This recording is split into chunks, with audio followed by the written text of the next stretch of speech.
So guys, tapos na ako mamalit na mag-grocery. Punta naman ako ng paggawa ng TV. At tingnan natin guys kung magkano paggawa.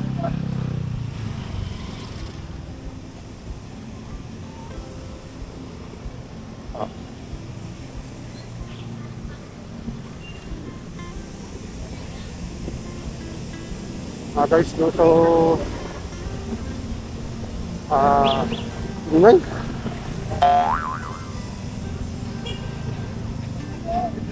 Wait lang ah.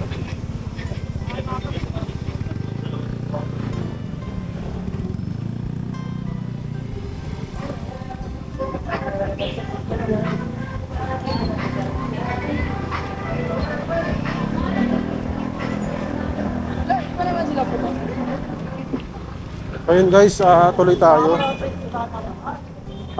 Pupunta pala tayo ng sa may repair shop. So kasi guys, yun yung tatanong, yung TV namin sa bahay, yung nasa sala, yung 32 inches na TCL, no? LED. Yung nasira na siya. Nagpaalam na siya. More or less 1 year. Second hand lang namin yung nabili. So ngayon ay medyo namumroblema ako anong gagamitin namin sa TV. So ginagamit kong panglaro yung maliit namin monitor sa isa kong PC. Medyo nahirapan ako, saka yung misis ko din nakakapanood yung Bulaga, MJS, mga ganun. So mahirap. Isa pa nasira din yung Amazon stick. Yung katulad guys nung para maging Android or Smart TV yung TV nyo, yung stick flash ko na lang just screen. So sira din yun sabay-sabay. Hindi ko alam kung ano gagawin ko. So tatanong ako, magka-canvas ako magkano gawa sa tower kasi biglang na-off biglang na-off para siyang nag-power off ng isa. So yung power niya hindi na nag-on, hindi na siya nag-on. So anong kayo gagawin doon?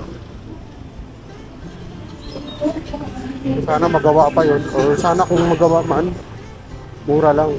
Kasi kung mahal lang din ang paggawa, hindi na. Kuha na lang ako ng bago. Kuha na lang kami sa home credit. Halit. So guys, andito na. Boss, magkano gawa nyo ng Magkano gawa nyo sa sa nag-turn off lang na TV? Paano nag-turn off? Siya, namatay na lang sa mag-isa? Power? Pag sinaksak mo, wala na ni standby na pula? Wala na rin. Gano'n ba kalaking TV? 32. Anong tatak? TCL. TCL. LED lang, hindi siya smart. Oo, basic. So, baka power supply yung sira. Kung kaya pang ma-repair, kahit mga 1, 2. 1, 2. Kasama na yung pyesa. Oh, thank you.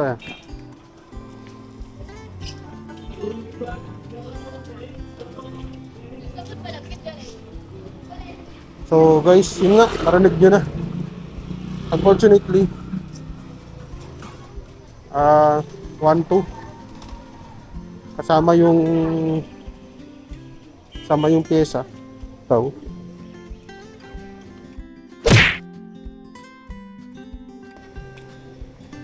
Kasama yung pyesa tsaka labor. Si ate hindi pa alam niyang camera eh. So yun guys, sabi ni kuya, baka daw power supply ang sira. Just parang yun talaga yung naisip ko, power supply or yung fuse box is there. Hindi lang siya nag-on. So assessment pa lang yun. Kasi sabi niya, baka power supply, no? Baka lang. Hindi siya sure na power supply yung sira. So assessment niya ay 1, 2. Kasama yung labor at ang ito guys. So, wow! Sorry. Ganda ng kulay. So guys, no, power supply. Then 1, 2. So, may natatanong guys, ang bili ko doon sa TV ay 4K lang. No, 4K lang yun, second hand. So, worth it ba na isugal ko yung 1, 2? Gagawa ko yun in the future. Or kumuha na lang kami ng bago. So, pagka-upload ito guys, sana mag-reply kayo. Sana mag-comment kayo. Paano mas maganda? Okay? Mayat din kasi yung padalos-dalos tayo kasi pera yan eh. Diba? Although sure naman ako magagawa yun kasi kilala yun guys. So, kada tanong ko dun sa mga gilid-gilid saan may pagawaan, sinasabi dun. So, kilala siya. Diba?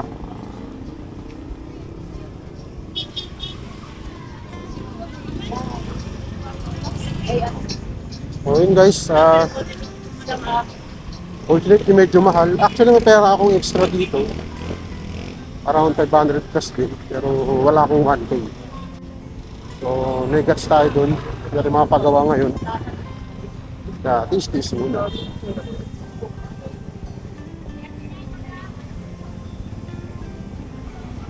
So guys, baka bumili lang ako ng merienda sa taas. At merienda tapos uwi na. Okay.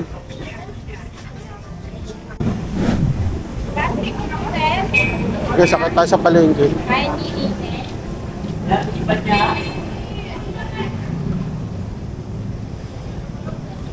Kung dahil lumakat na ako sa palengke, bibili tayo ng manok. Dog.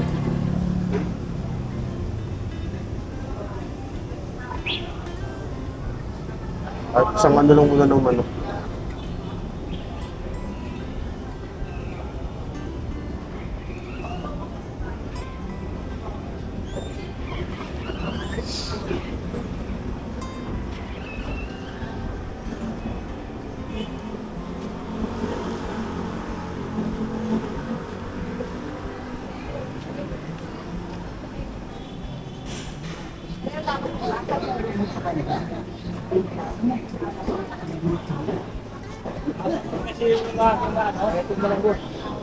Yun, kaya lamang. Kaya lamang 40.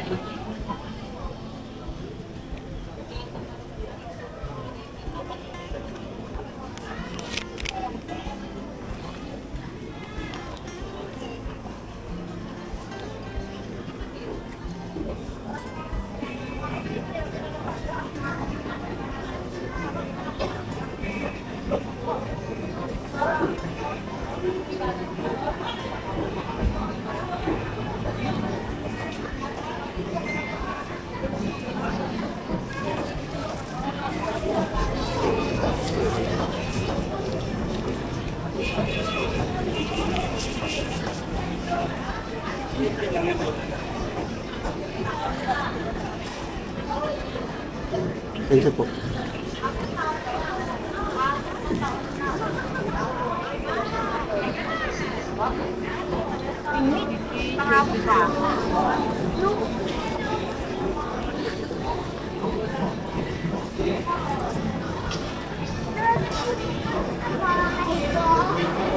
Ha?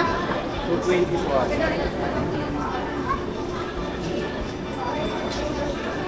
Ito lang ba sila?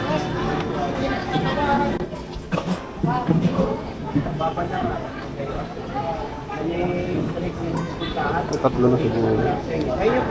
Kamus.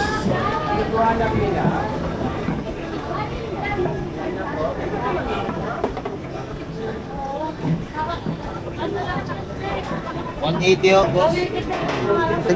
Bale, tag-apat kaya sa bawat.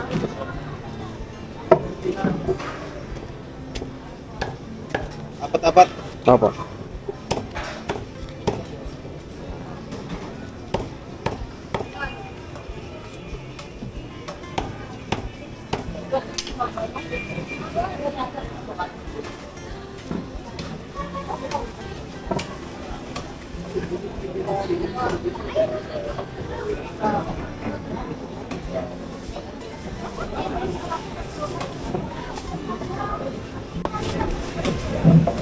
Hindi. Mura kasi pinili.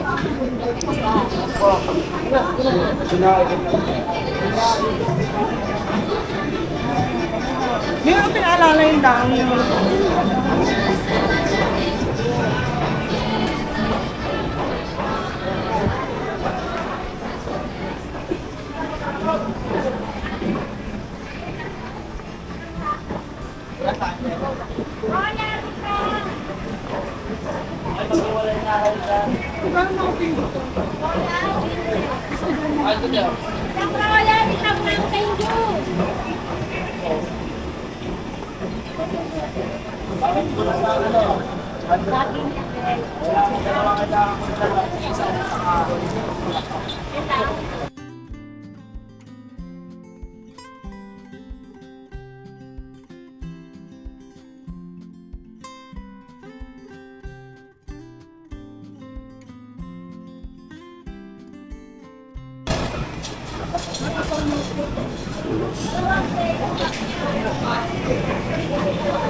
Guys.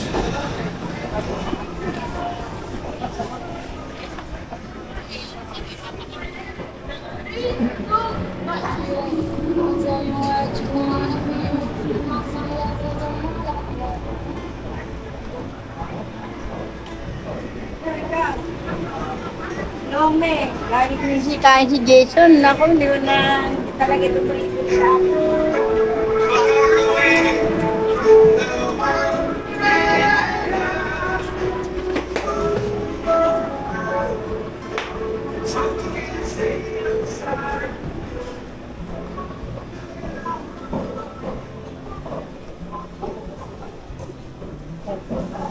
Ay, mabiling ano? Merienda. Diba? Egg. Ah, may. Kakain ako niyan.